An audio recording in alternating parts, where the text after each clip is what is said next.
Hello friends, મા બેટી કિચનમાં આપનું સ્વાગત છે। આજે આપણે જુવારની ધાણીનો ઉપયોગ કરીને રેસીપી બનાવવાના છીએ। હોળી ધૂળેટીના તહેવારમાં આપણે ધાણી દાળિયા ખાતા હોઈએ છીએ, ત્યારે જો જુવારની ધાણી થોડી બચી ગઈ હોય અથવા તેનો ટેસ્ટ આપણને ન ભાવતો હોય તો આ રીતે તેનો ચેવડો બનાવી શકીએ। તો ચાલો આપણે રેસીપી બનાવવાનું શરૂ કરીએ। તેના માટે મેં જાડા તળિયાવાળું એક વાસણ લીધું છે, તેને ગેસ પર રાખીએ। તેમાં 2 વાટકા મમરા લઈ લીધા છે, તેને ગેસની સ્લો ફ્લેમ પર શેકીશું।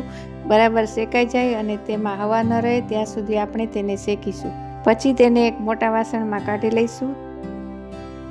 ત્યારબાદ ધાણી પણ મેં 2 વાટકા જ લીધી છે, તેને પણ એ જ પ્રમાણે શેકીશું। ધાણીમાં હવા નથી તે ચેક કરી લઈશું। ત્યારબાદ તેને પણ મમરા સાથે વાસણમાં ઉમેરીશું અને કઢાઈમાં 6 થી 7 ચમચી જેટલું તેલ ઉમેરીશું। તેલ ગરમ થાય પછી એક નાની વાટકી જેટલા સિંગદાણા ઉમેરીશું, તેને તેલમાં તળી લઈશું। સિંગદાણા તળાઈ જાય પછી તેને એક અલગ પ્લેટમાં લઈ લઈશું।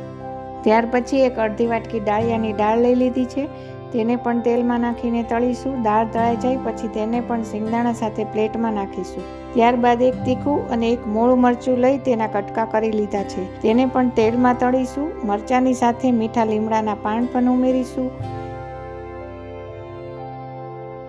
બંને એકદમ તળાઈ જાય પછી એક નાની ચમચી જેટલી હળદર ઉમેરીશું। ત્યારબાદ અડધી ચમચી હિંગ ઉમેરીશું અને સારી રીતે મિક્સ કરીશું। ત્યારબાદ શેકેલા ધાણી મમરાને તેમાં નાખી દઈશું અને સારી રીતે ચલાવીને મિક્સ કરશું।